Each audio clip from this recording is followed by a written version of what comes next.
Assalamualaikum warahmatullahi wabarakatuh. Selamat siang.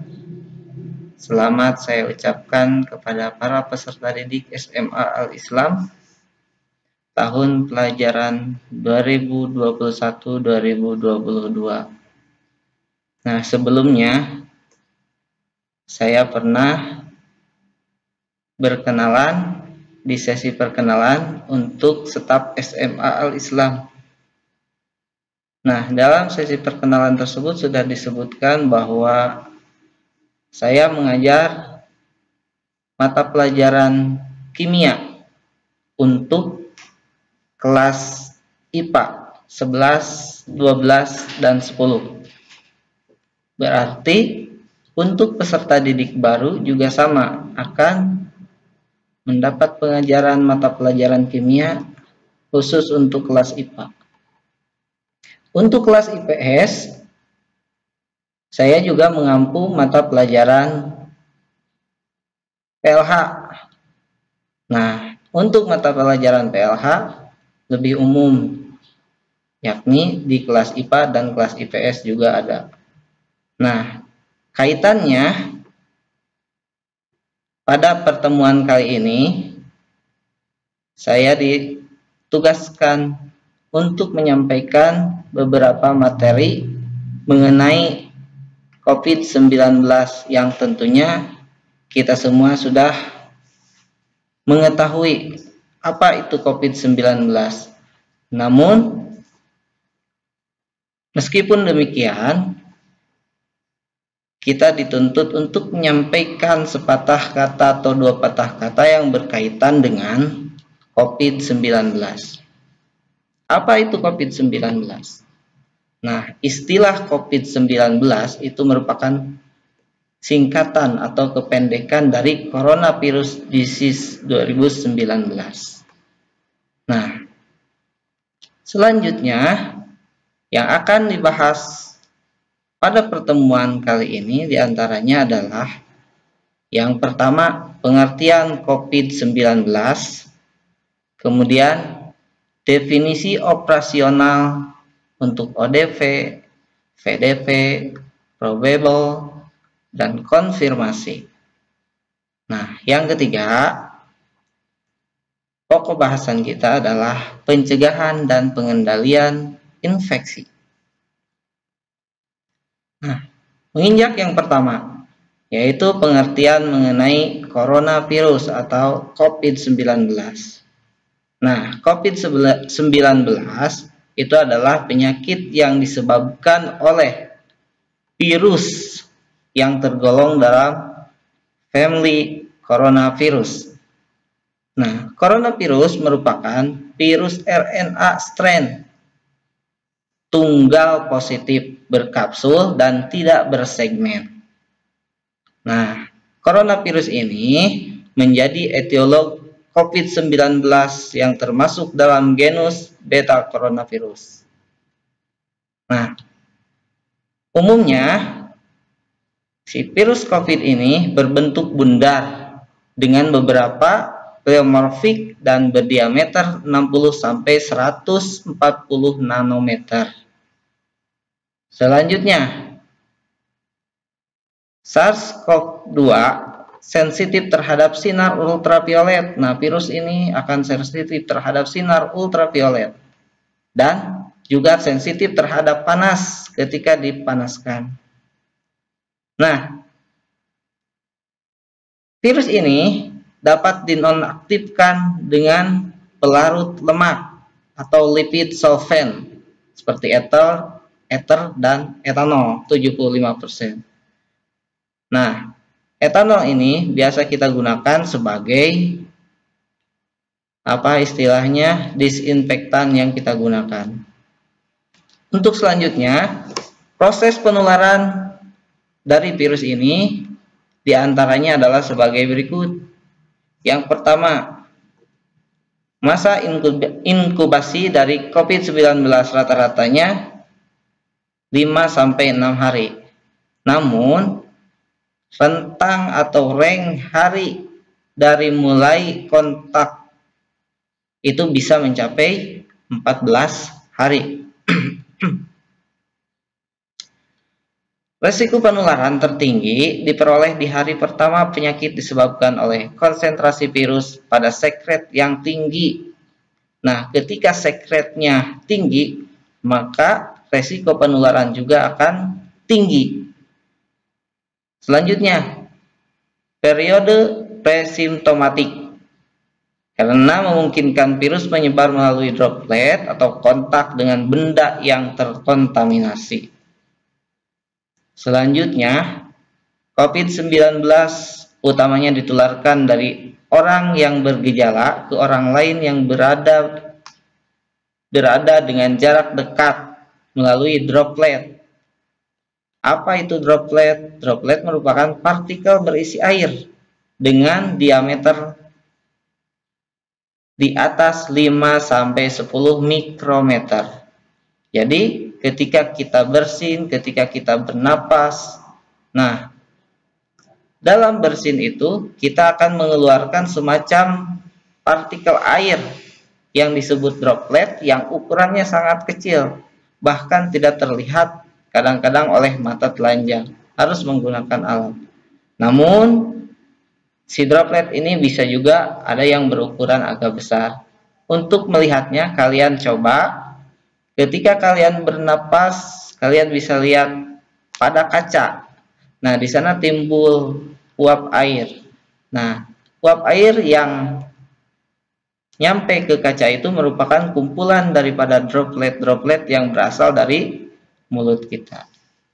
Selanjutnya, penularan droplet terjadi ketika seseorang berada pada jarak dekat atau minimal 1 meter dengan seseorang yang memiliki gejala pernapasan, baik itu batuk ataupun bersin. Nah, biasanya bersin yang dapat mengeluarkan droplet yang ukurannya relatif lebih besar ataupun bahkan jumlahnya lebih banyak. Kemudian, virus ini juga dapat mengalir melalui transmisi udara. Hal ini dapat terjadi dalam keadaan-keadaan yang khusus. Nah, selanjutnya, pembahasan yang selanjutnya yaitu mengenai gejala COVID-19. Di antaranya yang pertama, demam, rasa lelah, dan batuk kering. Bukan batuk berdahak, tapi batuk kering. Gejala yang kedua, beberapa pasien mungkin mengalami rasa nyeri dan sakit di seluruh badan, terutama punggung. Selanjutnya, hidung tersumbat, pilek, nyeri kepala, konjungtivitis, sakit tenggorokan, diare, hilang penciuman dan pembauan, atau ruam pada kulit. Ruam yaitu bintik-bintik merah yang biasanya timbul pada kulit. Nah, itu ruam. Selanjutnya, yang ketiga, gejala yang ketiga ini biasa timbul pada orang-orang yang sudah lanjut usia dan orang-orang yang memiliki kondisi medis yang sudah ada sebelum terinfeksi oleh virus. Nah, selanjutnya, materi selanjutnya adalah definisi operasional atau istilah-istilah terbaru yang biasa digunakan. Di antaranya adalah kasus suspek yang pertama. Yang seperti apa kasus suspek? Kasus suspek ini dapat dinyatakan sebagai kasus suspek ketika memenuhi kriteria-kriteria sebagai berikut. Di antaranya yang pertama, orang dengan infeksi saluran pernapasan akut atau biasa kita kenal dengan istilah ISPA. Dan pada 1 hari terakhir, pada 14 hari terakhir, sebelum timbul gejala tersebut, orang tersebut memiliki riwayat perjalanan atau bahkan tinggal di suatu wilayah yang mana wilayah tersebut terdapat atau melaporkan terdapat pasien yang terinfeksi COVID-19. Kriteria yang kedua untuk yang suspek adalah orang dengan salah satu gejala ISPA, yaitu infeksi saluran pernapasan akut, dan pada 14 hari terakhir orang tersebut memiliki riwayat kontak dengan kasus COVID atau bahkan yang kasus probable COVID-19. Yang ketiga, kriteria untuk kasus suspek yang ketiga adalah orang dengan ISPA berat atau pneumonia berat yang membutuhkan perawatan di rumah sakit dan tidak ada penyebab lain berdasarkan gambaran klinis yang meyakinkan. Nah, istilah yang kita kenal untuk kasus suspek ini biasa disebut dengan istilah pasien dalam pengawasan atau PDP. Istilah yang kedua untuk COVID-19 yaitu kasus probable, di mana kasus probable ini adalah kasus suspek dengan ISPA berat atau bahkan meninggal, namun belum ada pengujian secara klinis di laboratorium melalui rapid test PCR atau bahkan rapid test antigen. Nah, itu yang kedua. Kemudian, istilah yang ketiga yang berkaitan dengan COVID-19 itu adalah kasus konfirmasi. Nah, kasus konfirmasi ini adalah kasus-kasus di mana seseorang yang dinyatakan positif terinfeksi virus COVID-19 yang dibuktikan dengan hasil pemeriksaan laboratorium melalui rapid test, baik itu PCR atau antigen atau yang lainnya. Nah, kasus konfirmasi ini dibagi menjadi dua kategori. Kategori yang pertama diantaranya adalah kasus konfirmasi dengan gejala. Nah, orang-orang yang memiliki gejala COVID-19 diantaranya demam, sakit, dan lain sebagainya. Nah, itu masuknya dengan kasus konfirmasi dengan gejala atau simptomatik istilahnya.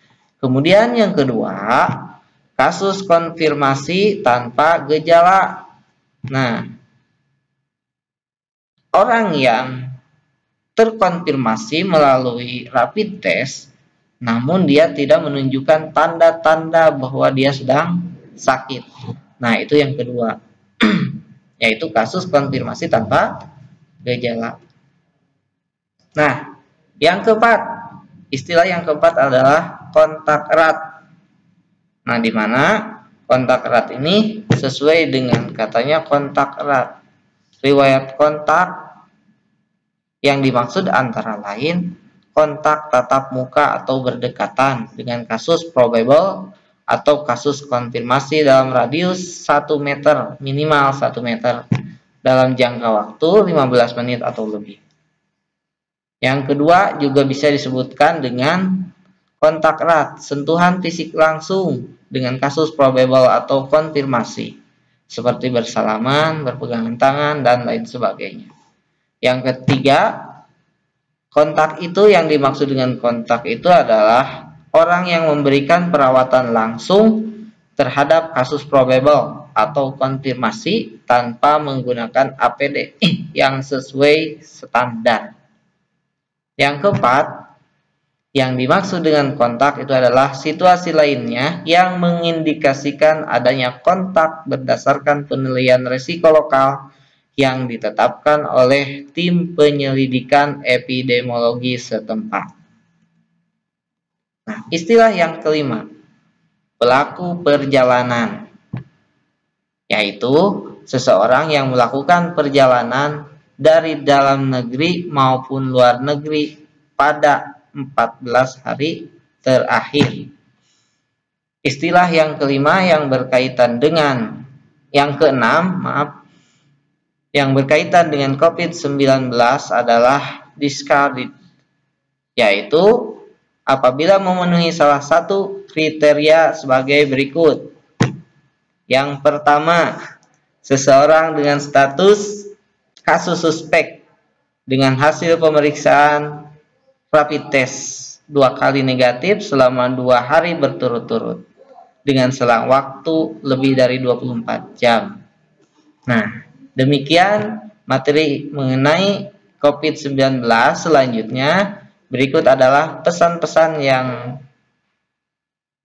minimal harus disampaikan bagi para peserta didik baru agar kita dapat terhindar dari COVID-19. Di antaranya yang pertama, mencuci tangan dengan sabun dan air mengalir. Kemudian yang kedua, menutup mulut dan hidung ketika bersin atau batuk dengan menggunakan penutup, baik itu menggunakan tisu ataupun lengan atas bagian dalam. Yang selanjutnya, menggunakan masker kain bila bepergian. Yang selanjutnya, ketika memiliki gejala saluran napas, gunakan masker dan berobat ke fasilitas pelayanan kesehatan. Demikian yang dapat saya sampaikan pada pertemuan kali ini. Terima kasih atas perhatiannya. Wassalamualaikum warahmatullahi wabarakatuh.